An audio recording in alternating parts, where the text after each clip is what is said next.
Viewers, आपको knowledge house में खुशामदीद कहते हैं। मज़ीद वीडियोस देखने के लिए नॉलेज हाउस को सब्सक्राइब करें और बेल आइकॉन पे क्लिक करें ताकि आपको वीडियो मसूल होती रहे। व्यूअर्स, आज हमारा टॉपिक है कि सख्त गर्मी में हीट स्ट्रोक से कैसे बचा जा सकता है।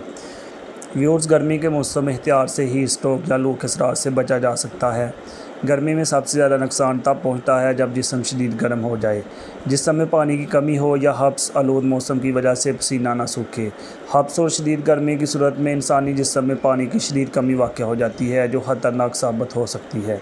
इसकी अलामत मंदरजा झैल हैं: जिल्द की खुश्की, शदीद सर दर्द, पानी की शदीद कमी, कमज़ोरी, बेहोशी, चक्कर आना, थकावट। अगर आपको ये अलामत हैं तो आपको हीट स्ट्रोक हो सकता है। इसकी वजूहात क्या हैं?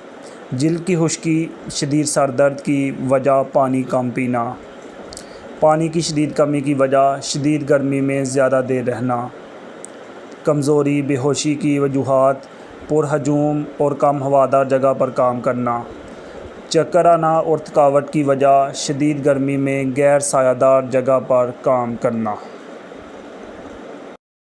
व्यूअर्स, गर्मी से बचना बहुत ज़रूरी है।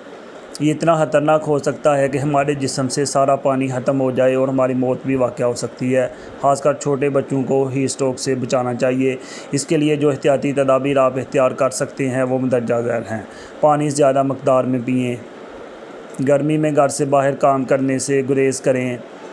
ठंडी और हवादार जगह पर रहें। बाहर निकलते वक्त सर पर कपड़ा रखें। धूप से बचें और छतरी का इस्तेमाल करें। व्यूअर्स, जो अलामत बताई गई हैं, अगर ये किसी में मौजूद हैं तो ये हीट स्ट्रोक की अलामत हो सकती हैं। ऐसी सूरत में धूप में बिल्कुल नहीं जाना चाहिए। मुकम्मल तौर पर रेस्ट करनी चाहिए और ORS का इस्तेमाल करना चाहिए। व्यूअर्स, मज़ीद वीडियोस देखने के लिए नॉलेज हाउस को सब्सक्राइब करें और बेल आइकॉन पे क्लिक करें ताकि आपको वीडियोस मौसूल होती रहें।